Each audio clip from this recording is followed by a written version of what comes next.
What if I told you that Vanilla Sky is a remake of a Spanish film that were basically, I don't know, maybe 4 years apart? And actually, the original one, it's quite good, quite good. I'm gonna spoil that already. But welcome to another episode of RevivalFlix, where we try to find some classic films, maybe some old ones, hidden ones, and we try to review them with today's lens, today's perspectives. Things shifted quite a bit, in how we appreciate, medium and so on. So I think it's worth revisiting some of those films. Anyway, I stumbled upon this film actually was from I think my YouTube feed or something talking about this story, but it didn't actually review the film. It just talked about like the situation, So I'm putting the link here on the description if you want to see like the deep story behind why it was it had the remake. It has to do like Tom Cruise being not only interested in the film, of course, the film is marvelous, but also probably some some hook, that he found, like to to maybe meet Penelope Cruz, which is awesome in this film. But I'll talk more about in details about the acting part later on. So it's worth also like to checking out that link. It's not like a full review of the movie. It's just the behind the scenes story. Let's put it in those terms. Anyway, as usual, let's start with the data. So this film is from 1997. So I looked it up in IMDb, which is my main source. And like to get at least the basic details of the films and the directors and the actors and so on. So it was actually surprisingly a very high rating. So it was 7.7. So I had actually no expectations, if the movie was going to be good or not. But this already kind of like, I would say it increased my expectations, right? So 7.7. And just for you to have an idea for comparison, so Vanilla Sky with Tom Cruise is actually rated less than that. It's 6.9. But we'll discuss some differences, some points in common, and so on throughout this episode.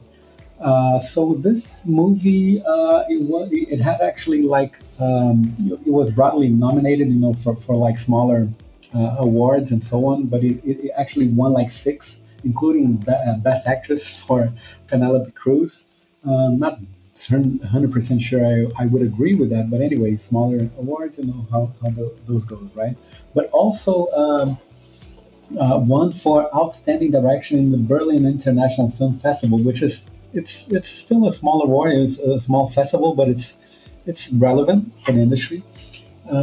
Anyway, budget about 2.2 million in revenue. It was kind of hard even to find this out, to research about this. I actually used the LLM to do this research. Anyway, revenue 9 million worldwide. So I was happy that it wasn't a flop. So it was worth the investment.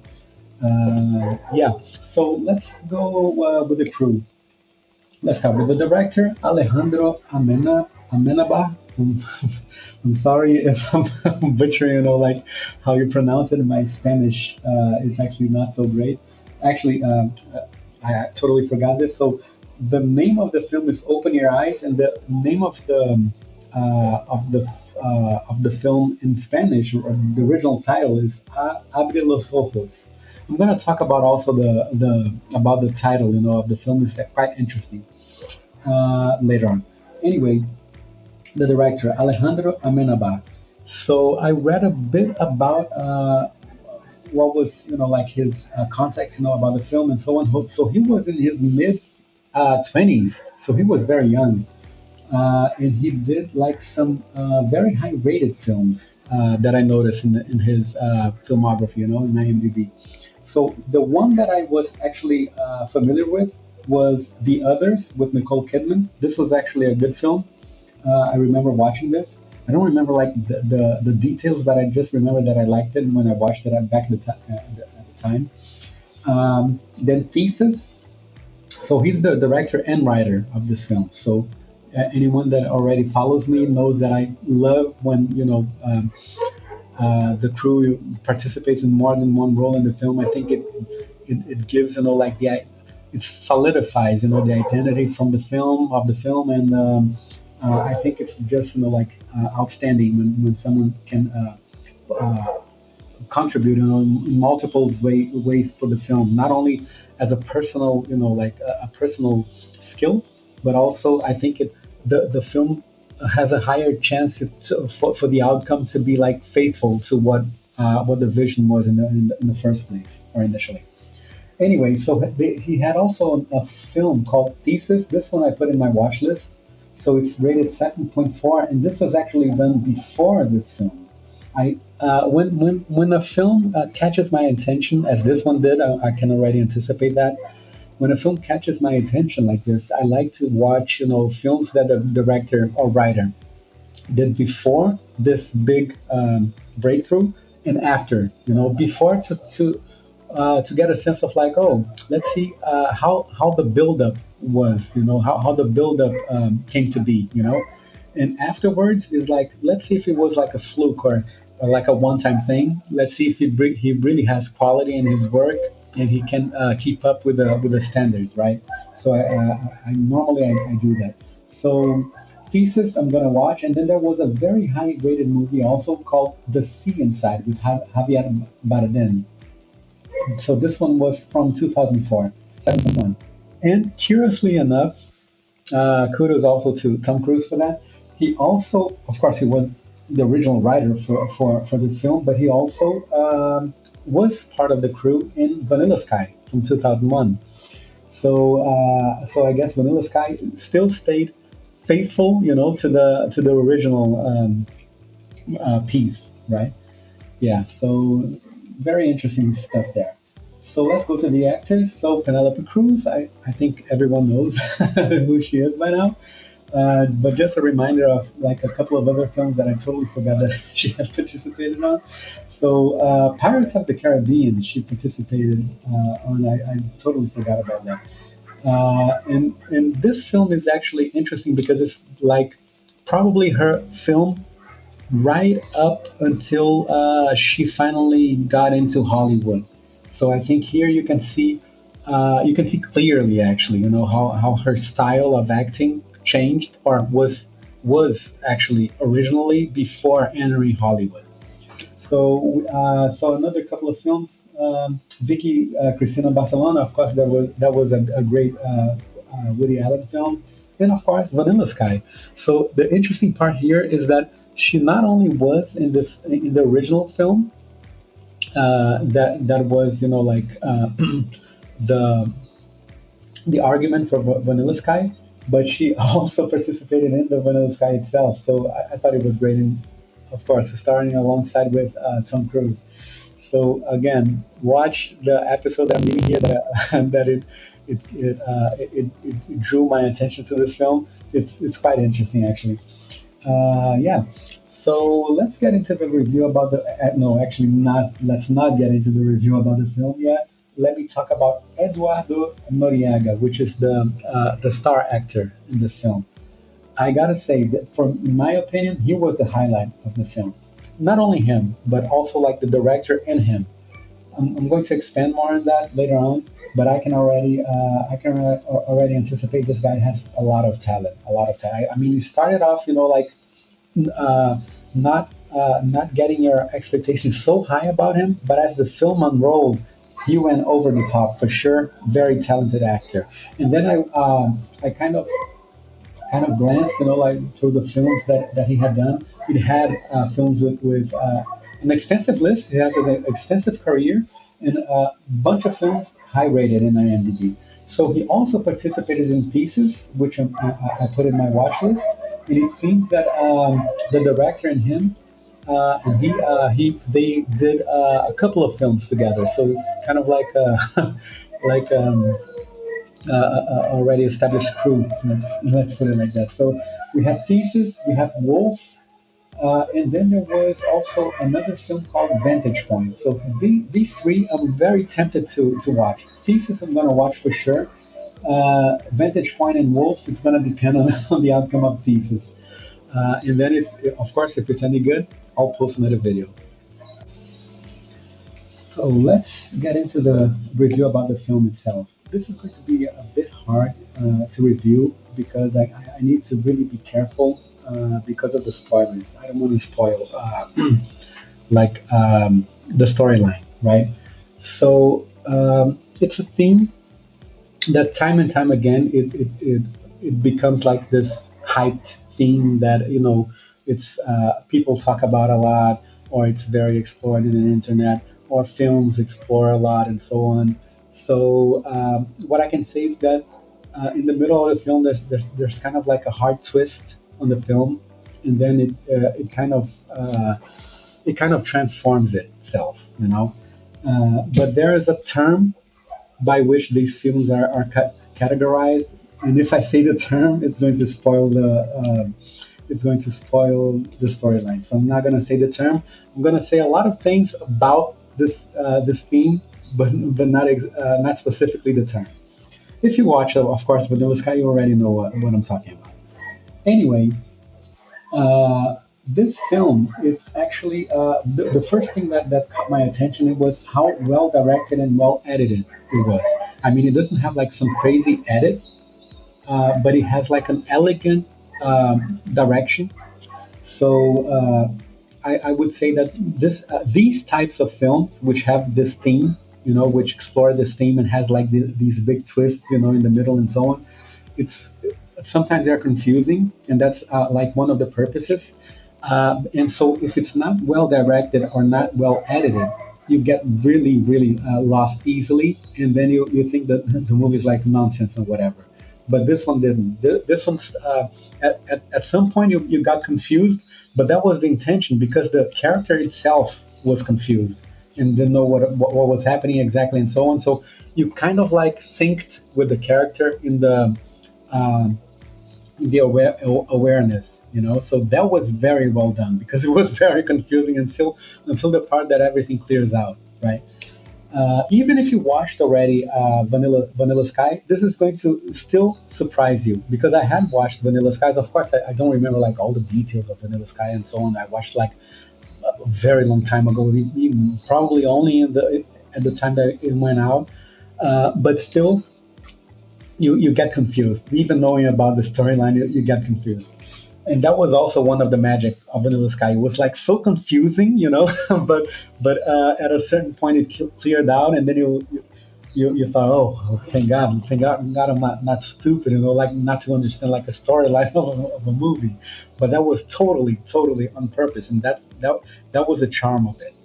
So yeah, so the first thing that I need to mention is like these types of films are very hard to be made, so to be like assembled and so on.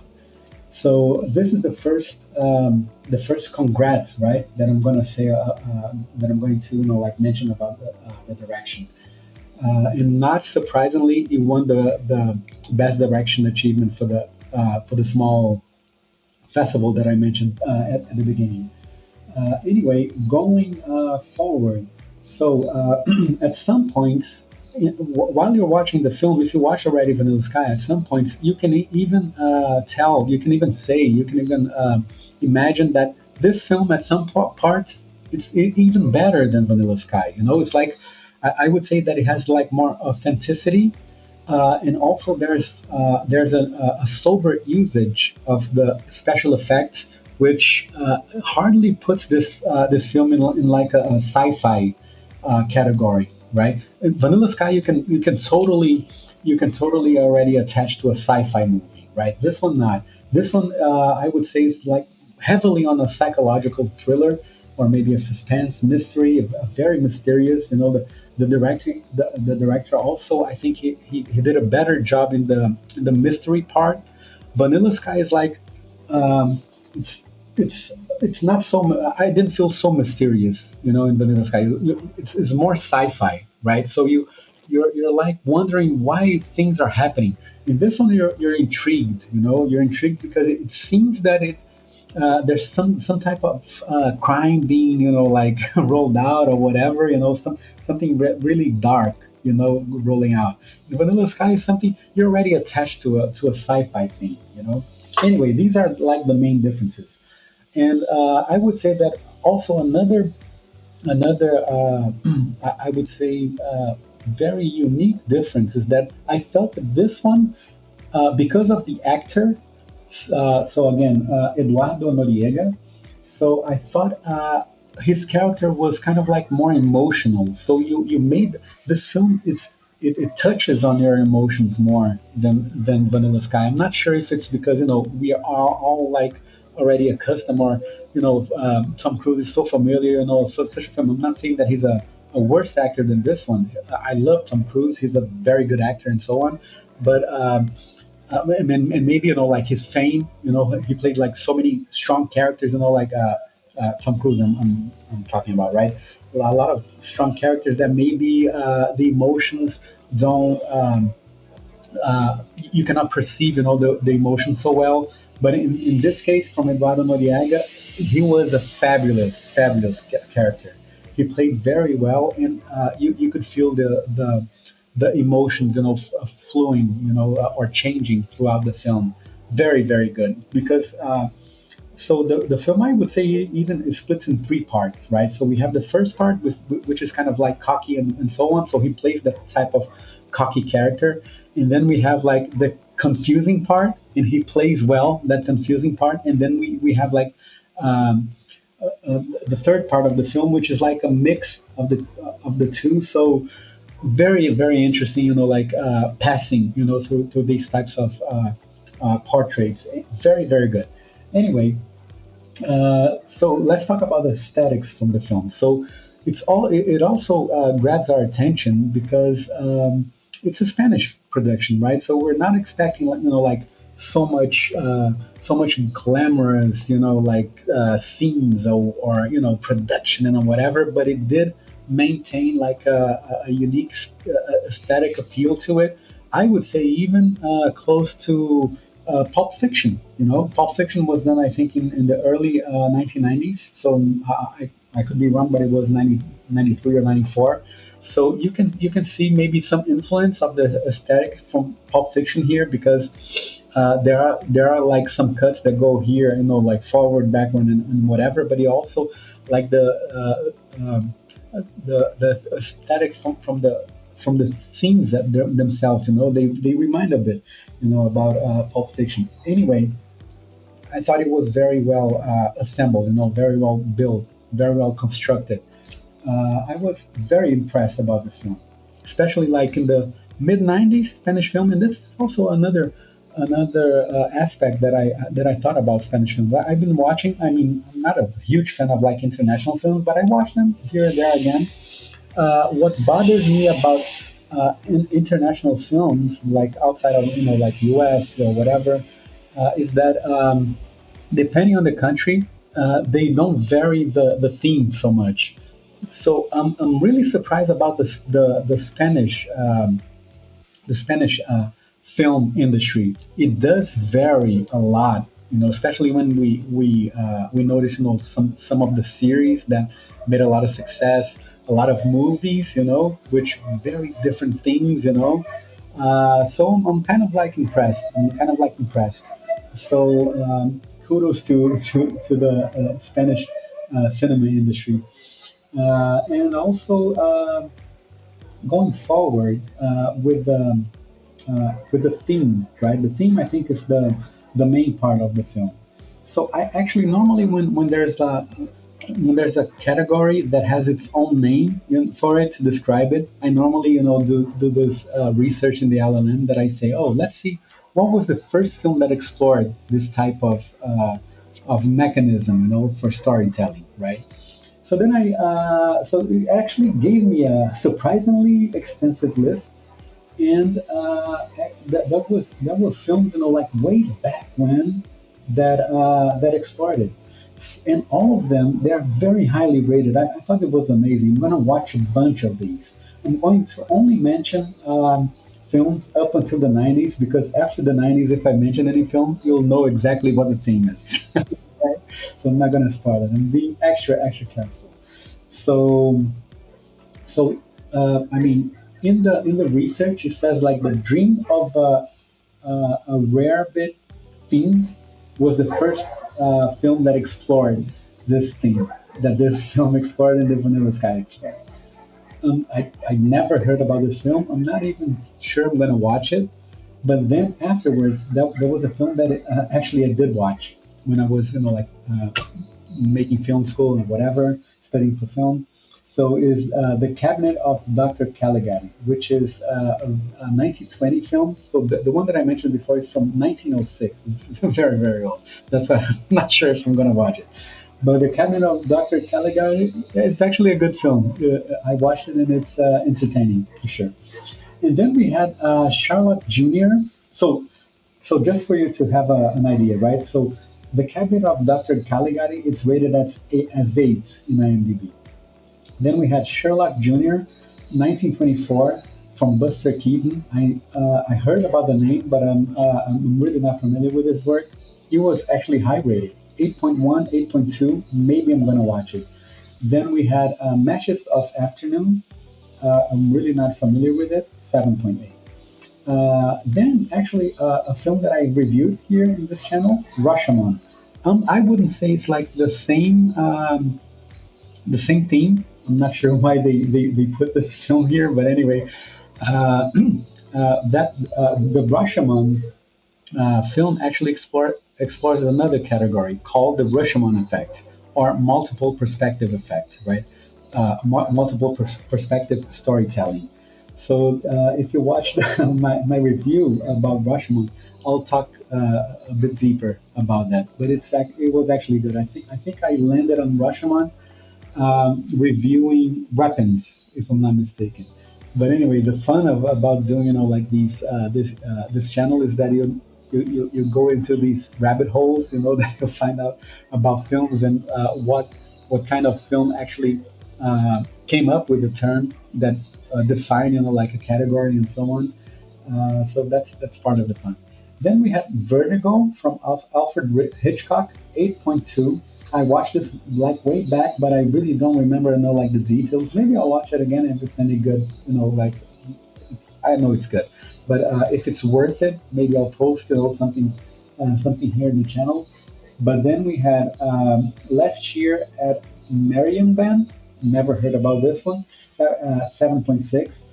And then we had actually a movie that this is going to be on the top of my watch list. Persona from 1966. Ingmar Bergman, which for anyone that studies cinema is very familiar with his name. 8 as the rating, IMDb rating, and a very I'm not gonna read this because then I'm gonna give away Open Your Eyes. But anyway, this is going to be in the top of my list. If you want to research about it, go ahead. Then we had Solaris from 1972, Andrei Tarkovsky, 7.9, and then Videodrome from David Cronenberg. I'm also very interested in watching this one from 1983, 7.2 as a IMDb rating. And then from the 90s on, if I read any of these, you're probably gonna know what's the twist, in this film. You're not gonna know, what's the category and so on. So it's gonna spoil it. I don't want any spoilers for this film. It's totally worth it, especially because of the ending. The ending is superb. It has like multiple meanings. Of course, a very good movie has multiple meanings in the end. And I would say that if you're into foreign films, this is one of the best foreign films I've watched ever. Let me see if I'm being fair about this. No, it's not, but it's gonna be like at least in my top 5 or top 10 list for sure. And also, if you're curious, like to see how the Penelope Cruz performance was before she hit Hollywood, this is a good. I would say a good impression, right, about her acting skills. Very good. She was good, but she wasn't the highlight, in my opinion. She was above average, I would say, but not the highlight. But of course, the film had a lot of highlights. And of course, if you're into psychological thrillers, don't mind watching in Spanish and reading the subtitles and so on, this is for you for certain. Especially if you're into those movies that have like those hard twists in the middle, and then it gives the meaning of the movie a totally new meaning, right, and totally new perspective. I love movies like that, and I think that's probably why not only they're hard to do, but also they're high rated. I mean, all of these films that I mentioned here, they're all high rated, and the ones that I didn't mention are also very high rated. So I hope you do give this one a chance, and also reminding about one of the reasons that I do this channel is like to influence people to maybe create their own channel, and also give like some tips and some reviews about old films or forgotten films, weird films. I love weird films. They can be new also, maybe films also that have a connection with something in the past. And yeah, create your own channel, post it here in the comments, and let's make this community bigger. It's fun. I can guarantee you that. And see you in the next one.